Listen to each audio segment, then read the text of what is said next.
Olá, meu nome é Nathalie Felipe.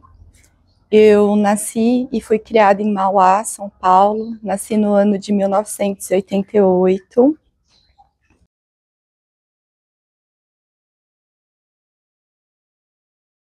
Sempre fui uma criança introspectiva, mas ao mesmo tempo muito criativa e curiosa.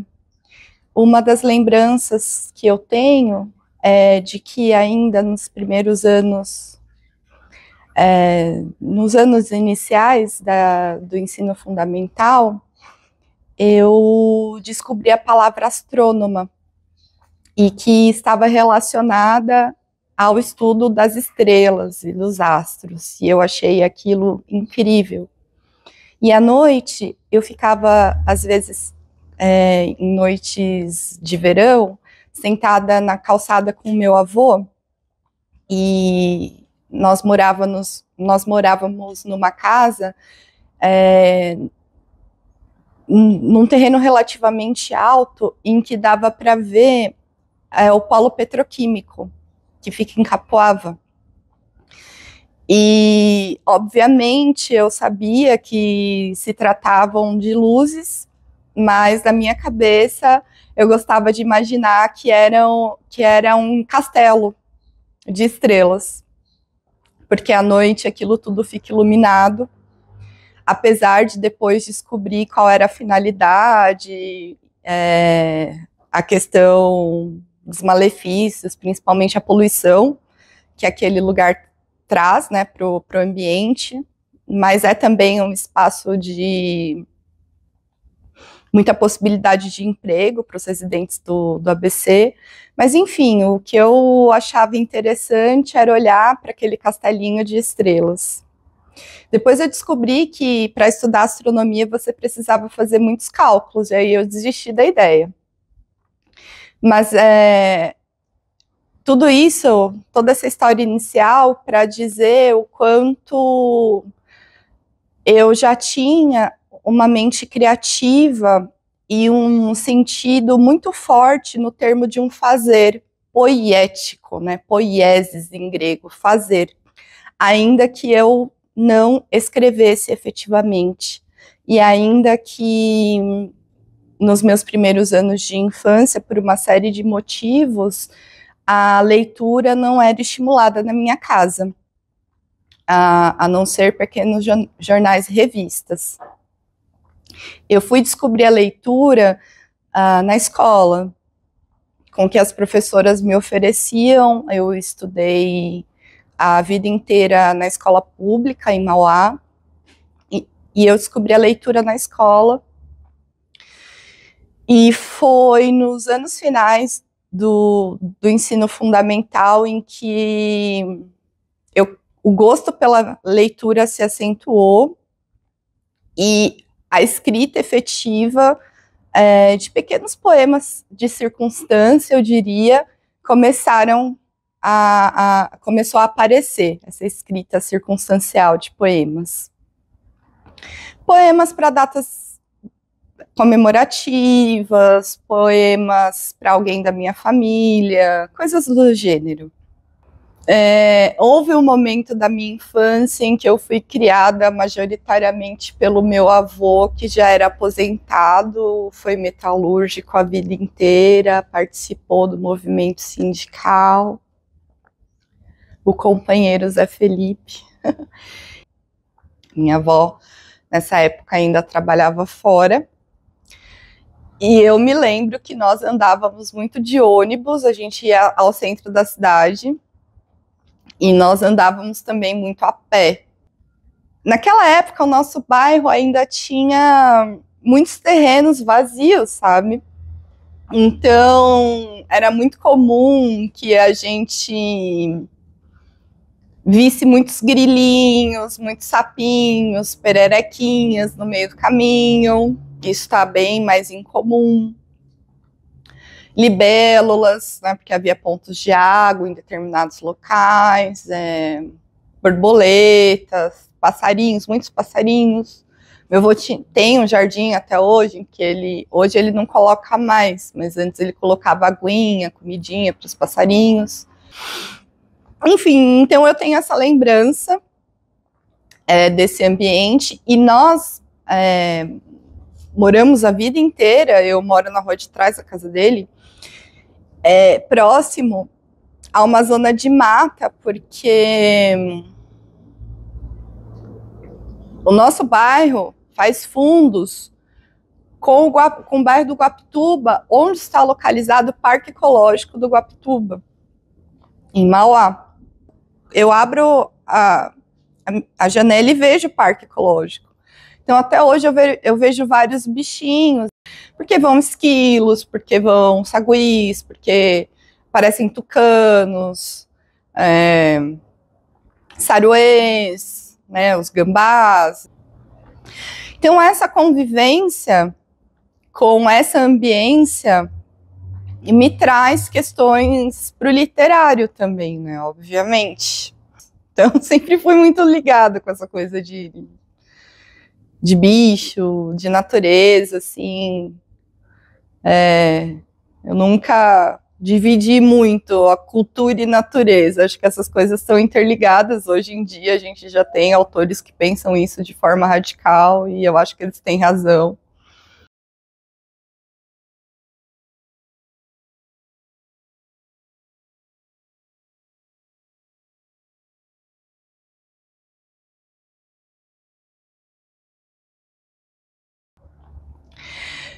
Na adolescência, a introspecção continua, acho que esse é um traço que eu carrego até a vida adulta, mas na adolescência a leitura se intensifica e a escrita se torna uma coisa mais interna, digamos assim.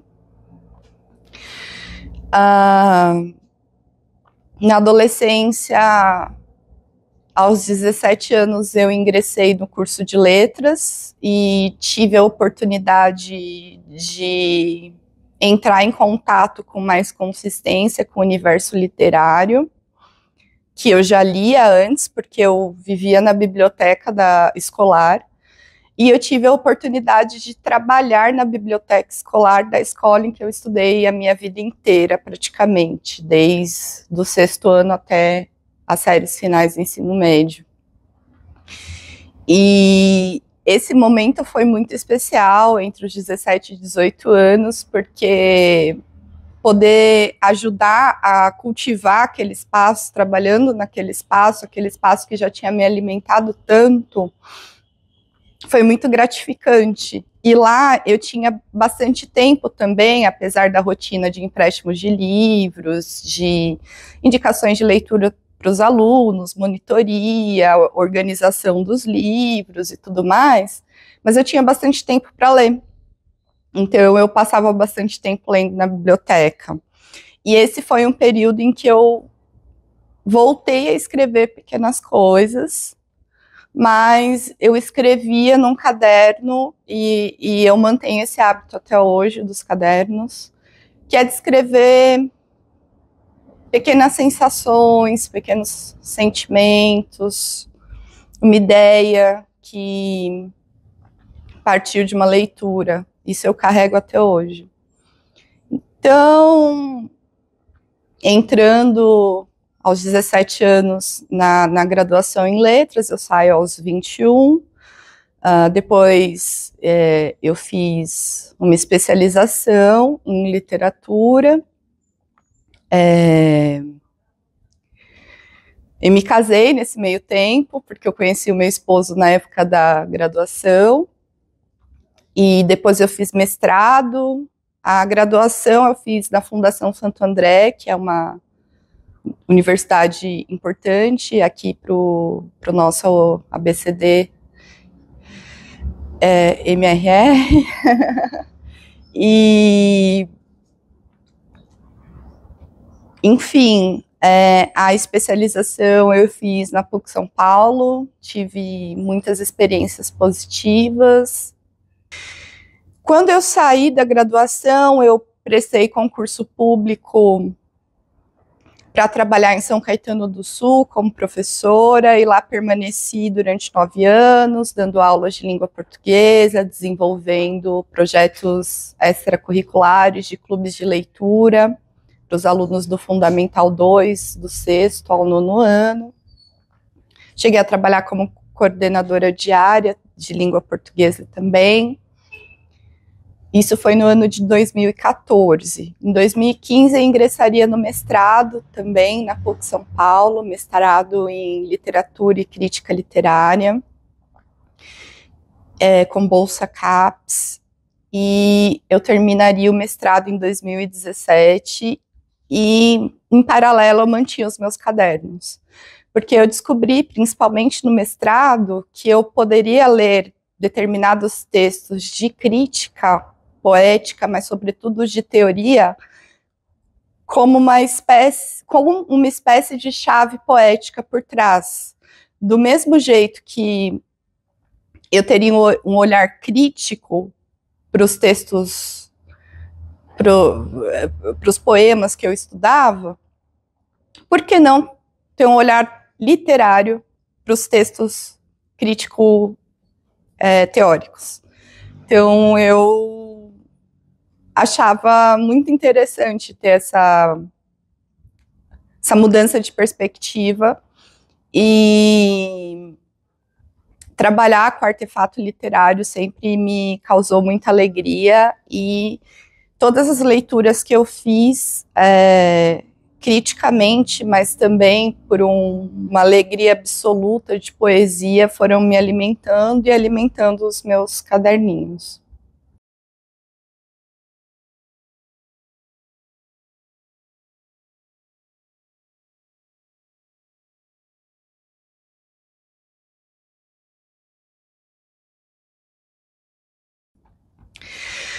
Concluído o mestrado, eu ingressei em 2018 no doutorado na Unicamp, em Teoria e História Literária, com bolsa FAPESP, e esse foi o momento em que eu tive de encerrar as minhas atividades como professora em São Caetano, na escola pública, depois de 9 anos, porque a bolsa FAPESP pedia dedicação exclusiva para o trabalho de pesquisa, e a prefeitura, à ocasião, não cedeu a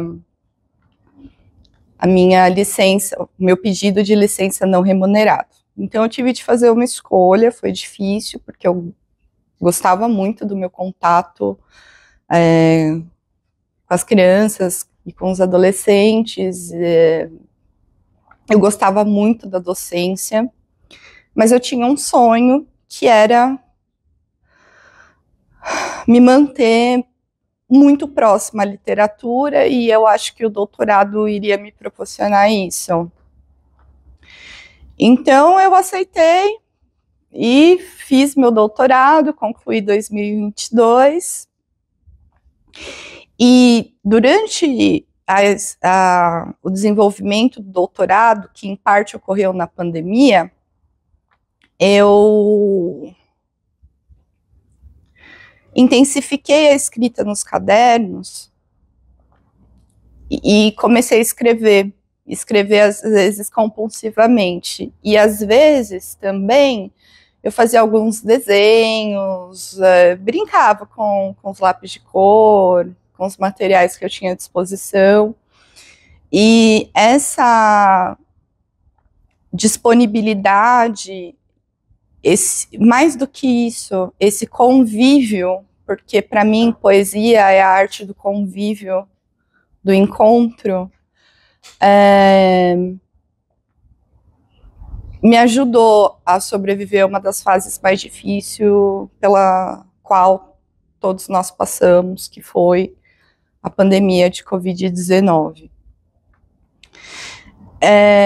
O meu primeiro livro de poesia, então, é lançado em 2020, em meio à pandemia. Se trata de Poemas Dissonantes, que é uma obra coeditada pelas casas editoriais Patois e Reformatório. A Reformatória, inclusive, foi quem desenvolveu um concurso literário do qual eu participei. Eu lembro que na época havia mais de 200 inscrições, que era o Prêmio Maraã de Poesia, que estava, salvo engano, na sua 4ª ou 5ª edição, e quem ganhasse o prêmio literário teria sua obra publicada. Então, por isso eu tenho Poemas Dissonantes publicado. Depois, talvez a gente possa falar um pouquinho mais sobre ele. Mas, de qualquer maneira, me parece que é uma obra fruto do espanto, da surpresa e de sobretudo, um pensar, sentir o mundo de maneira muito intensa. Porque, de forma geral, o sentimento do mundo drummondiano é algo que me afeta bastante. Inclusive, a afecção, esse sentido de afetar mesmo, é também uma das chaves para pensar a própria poesia, além do encontro e, sobretudo, do convívio, porque é preciso conviver com poema, é preciso conviver com livro de poemas, é preciso deitá-lo no seu colo e permitir que esse sentir, pensar aconteça, que a imaginação crítica, que é a imaginação poética, surja, né?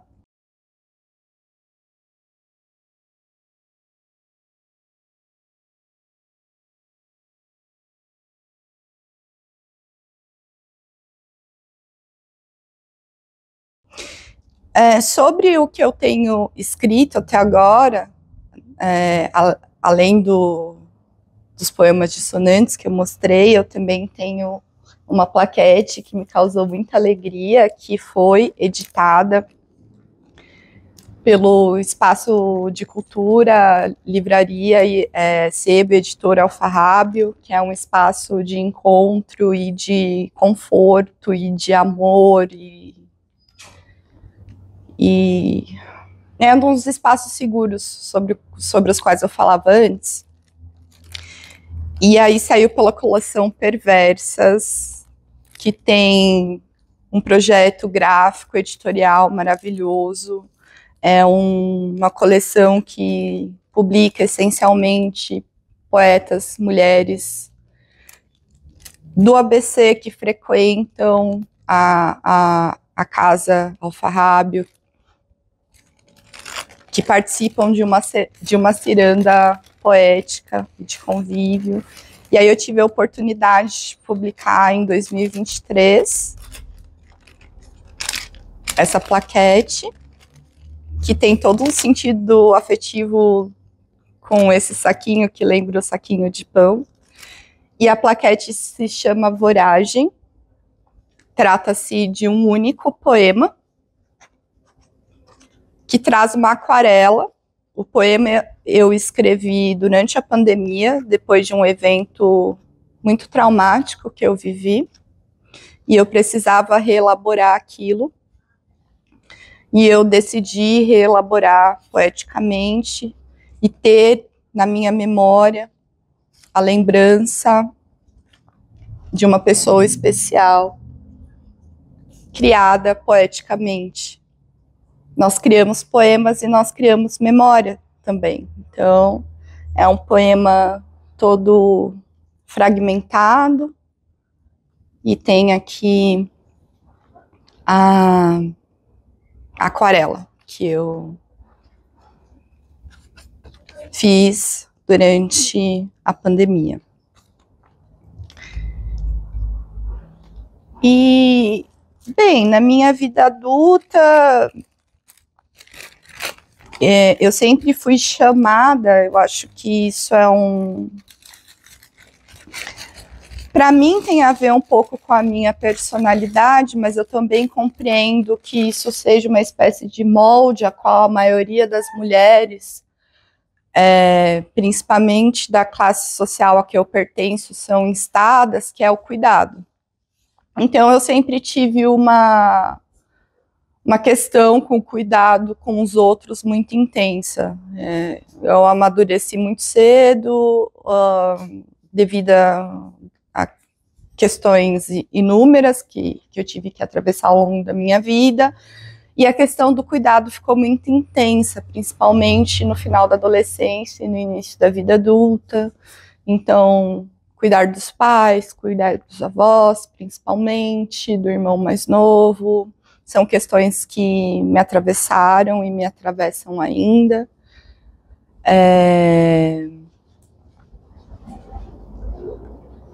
São questões das quais eu não me arrependo em absoluto, porque eu amo a minha família, eu amo os meus amigos, mas eu compreendo que essa questão do cuidado não é só uma questão de amor. Há atravessamentos sociais, culturais, até mesmo políticos, de determinadas ideologias que instam muitas mulheres a estarem nessa posição do cuidado.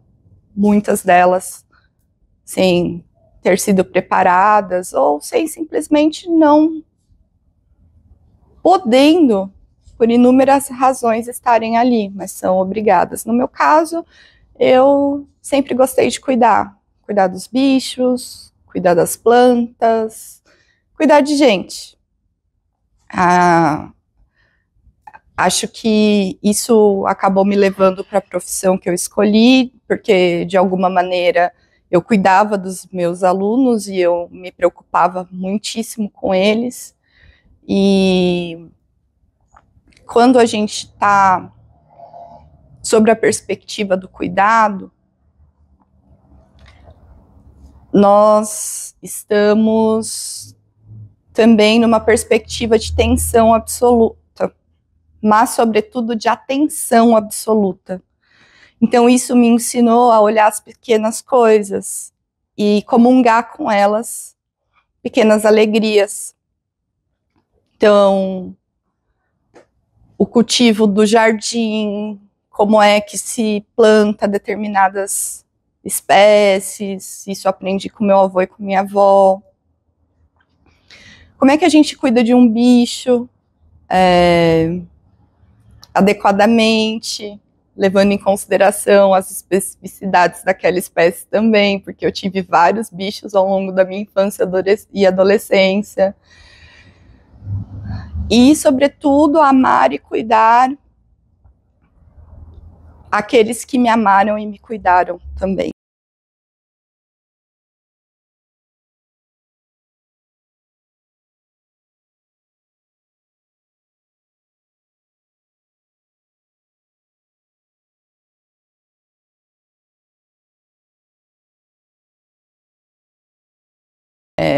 Um exemplo de vida, de força, para mim, é a minha avó.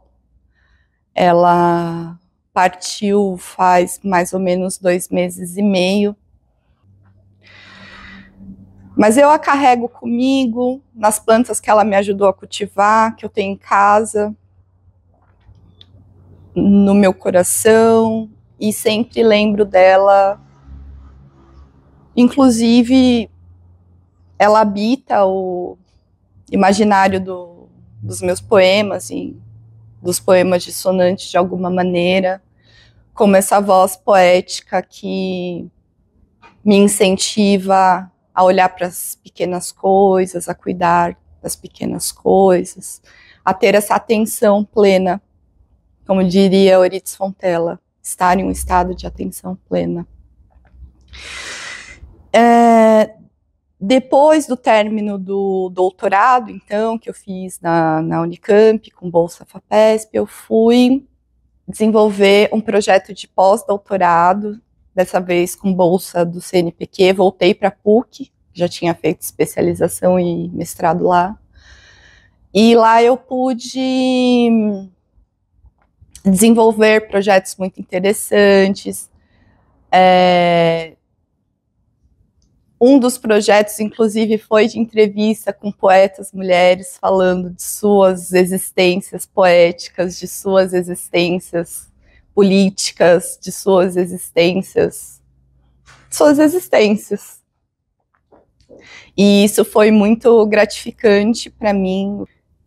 E no doutorado, no pós-doutorado, eu quis intensificar um dos ramos de pesquisa, um dos fios da pesquisa que eu puxei no doutorado, que era a relação entre poesia e filosofia dentro da obra da Eurídice. E, enfim, me interessou fazer coisas diferentes, trazer mulheres que pensavam seu fazer poético, entender as perspectivas delas, algumas professoras universitárias, algumas ativistas culturais e políticas, a Dalila Teles Veras foi uma delas, o que me causou grandíssima alegria.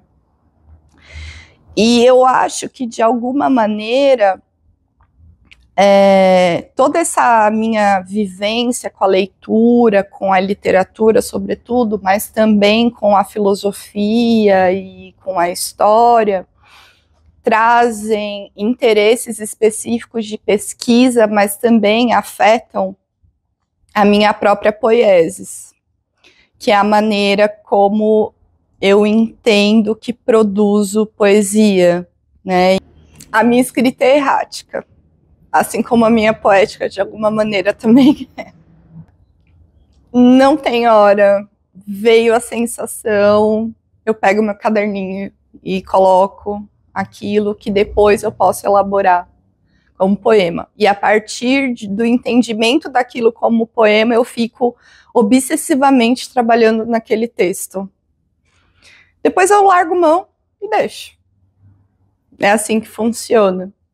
Primeiro vem a sensação, como é que eu sinto aquilo no meu corpo.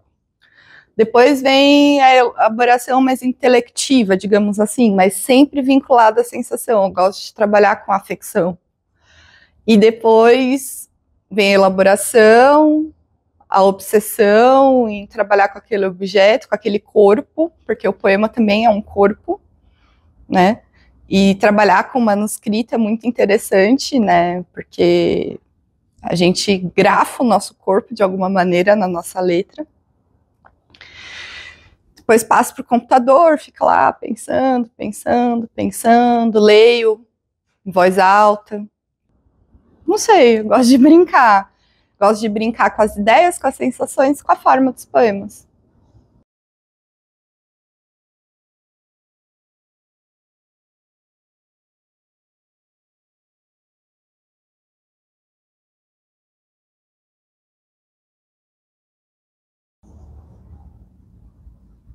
O professor Marcos Ciscar, lá da Unicamp, que fez um pós-fácil para o meu livro, eu concordo muito com ele quando ele escreve que a minha poesia é totalmente submetida ao universo das imagens.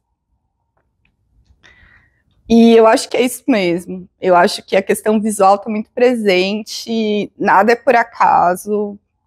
A mancha visual grafada, né, na palavra, o branco, o espaço de uma palavra para outra, de uma estrofe para outra, a quebra de um verso para o outro, às vezes quebrar a palavra, sabe, deixar uma parte da palavra num verso, não botar hífen e ir para o outro verso, ou começar outra estrofe a partir dali com aquele outro pedaço de palavra. Eu acho que isso tudo tem a ver com esse meu senso criativo, porque eu penso por imagens. Eu penso muito por imagens, assim. Vem uma ideia na cabeça, me vem a imagem daquilo. É muito engraçado. Eu acho que tudo isso tem a ver com o modo como a gente se coloca no mundo, esse ser e estar mulher, que é um contínuo de deleite e de luta, sempre em imbricação. Alguns podem ler principalmente poemas dissonantes, o livro, e dizer que não há causas políticas explícitas nele, explícitas, mas todo discurso é também político, e eu acho que pensar nas entrelinhas é também uma maneira de fazer política, sabe? E se o pessoal prestar atenção, tem uma voz que clama pelo nosso direito de estar aqui, como mulher, como uma pessoa que passou por diversos traumas, só por ser mulher, só por ser menina, às vezes. E eu acho que é isso, ser escritora no ABC é trazer toda essa bagagem que o nosso caldeirão cultural, social e político nos propicia. Como eu disse, o meu avô era metalúrgico. Então é impossível não pensar na causa trabalhista. Ainda que isso não esteja explícito, assim, jogado na cara do leitor.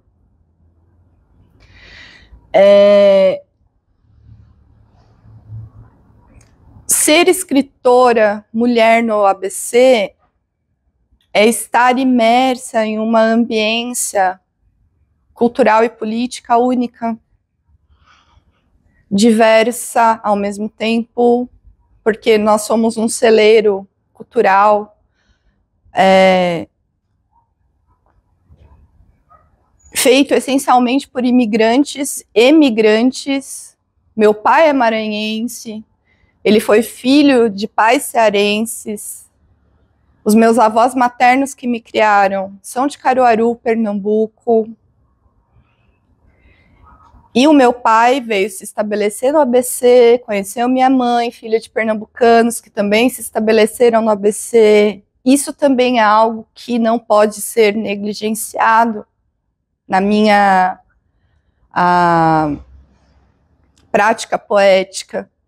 E talvez isso esteja em determinados poemas em que eu mantenho uma métrica de 7 sílabas proposital, porque se aproxima de alguma maneira aos cordéis que meu pai sabia de cor e me falava quando eu era pequena. Então percebe que, apesar de não estar escancarado, tem muita coisa que forma essa pessoa, Nathalie, e que está, de alguma maneira, na minha poesia, e que me forma, sobretudo, como mulher do ABC, que viveu a vida inteira aqui, e que vai continuar, provavelmente, vivendo aqui, porque talvez eu me mude de bairro, mas vou me mudar de cidade, vou continuar morando em Mauá.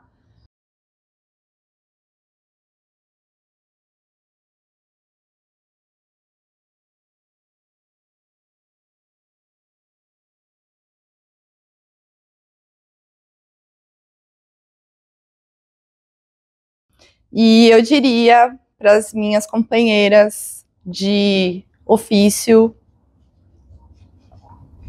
ainda que essa palavra leve a uma ideia de profissionalização, não é disso que se trata, eu diria um ofício mais como